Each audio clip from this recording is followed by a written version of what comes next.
السلام علیکم ورحمۃ اللہ وبرکاتہ نحمده ونصلی علی رسولہ الکریم اما بعد۔ آج کا سبق سن لیجئے۔ آج کے سبق کی سرخی ہے پیارے اللہ سے محبت کیجئے، پارٹ نمبر 39۔ حضرت سعد رضی اللہ تعالیٰ عنہ فرماتے ہیں کہ ہم رسول اللہ صلی اللہ علیہ وسلم کی خدمت میں بیٹھے ہوئے تھے۔ رسول اللہ صلی اللہ علیہ وسلم نے ارشاد فرمایا، کیا تم میں سے کوئی شخص ہر روز 1000 نیکیاں کمانے سے عاجز ہے؟ رسول اللہ صلی اللہ علیہ وسلم کے پاس بیٹھے ہوئے لوگوں میں سے ایک نے سوال کیا، ہم میں سے کوئی آدمی 1000 نیکیاں کس طرح کما سکتا ہے؟ تو رسول اللہ صلی اللہ علیہ وسلم نے ارشاد فرمایا، سبحان اللہ، 100 مرتبہ پڑھ لو، اس کے لیے 1000 نیکیاں لکھ دی جائیں گی اور اس کے 1000 گناہ معاف کر دیے جائیں گے۔ یہ حدیث مسلم شریف میں ہے۔ تسبیح پکڑ لیجئے آپ اور 100 مرتبہ تو سبحان اللہ پڑھ ہی لیجئے۔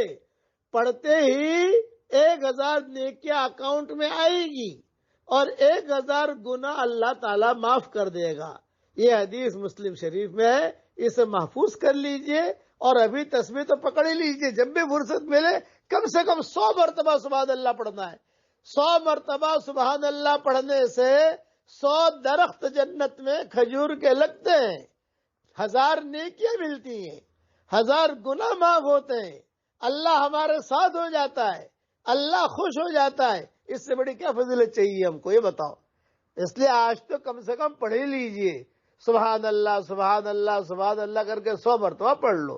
اللہ ہمیں عمل کرنے کی توفیق عطا فرمائے۔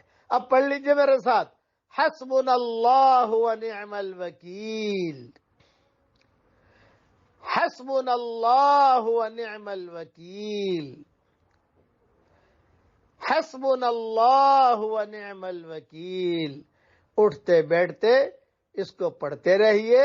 علماء نے لکھا ہے، بلکہ قرآن شریف میں بھی جملہ آیا ہے اور اس کی بہت فضیلتیں ہیں۔ اس کے پڑھتے ہی اللہ تعالی ہمارے نامناسب حالات کو مناسب حالات سے بدل دے گا۔ اس لیے گنگناتے رہیے۔ روٹی بناتے بناتے حسبنا اللہ ونعم الوکیل، لسی بناتے بناتے حسبنا اللہ ونعم الوکیل۔